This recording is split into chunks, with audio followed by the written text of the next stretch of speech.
In the autumn of the year 1900, a group of sponge divers caught in a storm took shelter near the small Greek island of Antikythera. When the storm passed, one of the divers went into the water. At 45 meters depth, he found a field of bronze arms reaching up from the seabed. It was the wreck of a Roman-era cargo ship, the largest ancient shipwreck ever found at that time. Loaded with Greek treasures, statues, coins, glassware, headed somewhere that would never be reached. Greek authorities organized a salvage operation. For months, divers retrieved objects from the wreck: bronze statues, marble sculptures, coins, jewelry. And then, in a lump of corroded bronze the size of a shoebox, something that nobody knew what to do with. It was set aside. For 2 years it sat in the National Archaeological Museum in Athens, drying out, and then it split open. Inside were gears, precisely cut bronze gears, meshing with each other, connected to dials, covered in Greek inscriptions. In 1902, at a time when the most complex machine most people had ever seen was a clock, the first scholar to examine it seriously was the Greek archaeologist Valerius Stais. He proposed it was an astronomical instrument. His colleagues told him he was wrong, that it was too sophisticated for its presumed date. Too sophisticated for its date. This phrase would follow the Antikythera mechanism for the next 100 years. The mechanism sat in the museum, occasionally studied, never fully understood, for 50 years, until Derek de Solla Price arrived. Price was a British physicist and historian of science at Yale University. In 1951, he saw a photograph of the mechanism and could not let it go. He spent the next 20 years trying to understand it. In 1974, Price published a paper titled "Gears from the Greeks." It was 70 pages long. It changed everything about how the ancient world is understood. Price's conclusion? The Antikythera mechanism was an analog computer, a mechanical device that modeled the movements of the sun, the moon, and the planets with a precision that required not just craftsmanship, but deep theoretical knowledge of astronomy. Not an instrument that pointed at the sky, a machine that calculated the sky. There is a fundamental difference. The front face showed the position of the sun and moon in the zodiac. The back face had 2 spiral dials, one tracking the 19-year Metonic cycle, one tracking the Saros eclipse prediction cycle of 223 months. The Saros cycle dial could predict eclipses, not approximately, to within hours, accounting for the moon's variable orbital speed. Accounting for the moon's variable orbital speed in the 1st century BCE using bronze gears. The variable speed of the moon in its orbit, what we now describe using Kepler's second law, was encoded in the mechanism using a pin and slot device, a small pin on one gear engaging a slot in another, converting uniform rotation into variable rotation. This is not primitive. This is a sophisticated engineering solution to a specific mathematical problem, the kind of solution that requires understanding both the problem and the space of possible mechanical solutions. Price estimated the mechanism contained at least 30 gears. Modern analysis, using X-ray tomography that Price did not have access to, has revealed at least 37, possibly more, hidden in the most corroded sections. 37 gears, each individually cut, each meshing with its neighbors with a tooth profile that modern metrology confirms was accurate to within a fraction of a millimeter. Cut with what tools? We do not know. No tool has been found that could produce this quality of work at this scale in this period. The toolmaker is as anonymous as the mechanism's designer. In 2005, a new research consortium was formed, the Antikythera Mechanism Research Project. They brought imaging technology that had not previously been applied to the fragments: polynomial texture mapping, 3-dimensional X-ray tomography. What they found in the inscriptions transformed the understanding of the mechanism again. There was an instruction manual inscribed on the mechanism itself, explaining what each dial showed and how to read it. An instruction manual for a computer, written in the 1st century BCE, inscribed in bronze, found at the bottom of the Aegean Sea. The manual describes the mechanism as showing the motions of the Sun and the 5 planets then known: Mercury, Venus, Mars, Jupiter, Saturn. This implies a planetary display that has not survived in the remaining fragments, which means the complete mechanism was more complex than what we have. What we have is a fragment of a machine we have not yet fully understood. In 2016, a team from University College London published a paper proposing a reconstruction of the planetary display. It required a further mechanism of extraordinary elegance, concentric rings of gears, each carrying a pointer for a different planet. When you turn the main drive wheel by 1 day, every pointer on the front face advances by the correct amount for that day.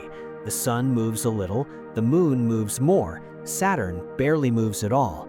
This is a model of the solar system, mechanically embodied, portable, accurate, built 2,000 years before anyone is supposed to have known enough to build it.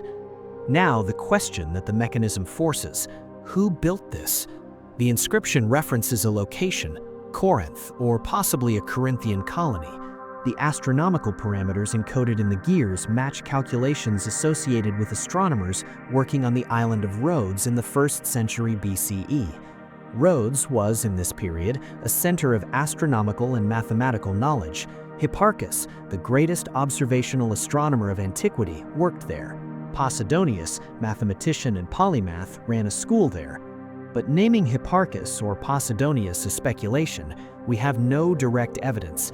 The mechanism is unsigned. Its maker joins the long list of anonymous engineers whose work survived them without their name. The ship itself adds another layer of mystery. The cargo has been dated to approximately 70 to 60 BCE. The mechanism is older, probably made between 150 and 100 BCE. It was already old when it was loaded onto the ship. It had been used. It was being transported somewhere. To whom? For what purpose? One compelling theory: the ship was carrying loot from the sack of Corinth in 146 BCE, Greek cultural treasures being transported to Rome, the mechanism among them, already a valuable antique. A Roman patron acquiring the most sophisticated scientific instrument of the ancient world, not to use it, but to display it, as a trophy, as a demonstration of cultural access. If this is correct, then the knowledge that built the mechanism may have already been inaccessible when the ship went down, the maker dead, the tradition broken, the object surviving its own understanding. This is the detail that changes the meaning of the discovery. Not just that it was built, but that it may have been the last of its kind when it was built. Because after the Antikythera mechanism, there is nothing. For 1,400 years, no mechanism of comparable complexity appears in any archaeological record anywhere in the world. 1,400 years of silence, and then the mechanical clock appears in Europe in the 13th century CE, in the astronomical clock of Prague in the 14th century, and eventually the orrery in the 17th. Devices that do, in different ways, what the Antikythera mechanism did, arrived at, again independently, after 1,400 years of not existing. The question this forces is the one that historians of technology find most uncomfortable. Was the Antikythera mechanism an isolated achievement, a peak that happened once and was lost? Or was it part of a tradition that we have simply not found evidence of yet? There are ancient texts that describe mechanical astronomical devices. Cicero mentions a device made by Archimedes that showed the movements of the heavenly bodies. Ovid references a similar instrument. These texts have always been read as metaphor or exaggeration.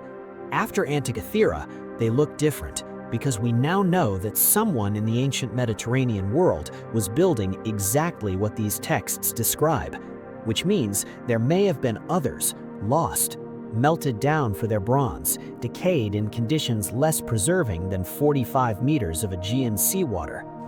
Bronze is valuable. In periods of scarcity or conflict, bronze objects were routinely melted and recast. The mechanism survived because it sank. Every mechanism on dry land did not have that protection. The Antikythera mechanism may be the only survivor of a technology that was actually widespread, the one that fell into the water instead of the furnace. In 2022, an international team of researchers published the most complete functional reconstruction to date.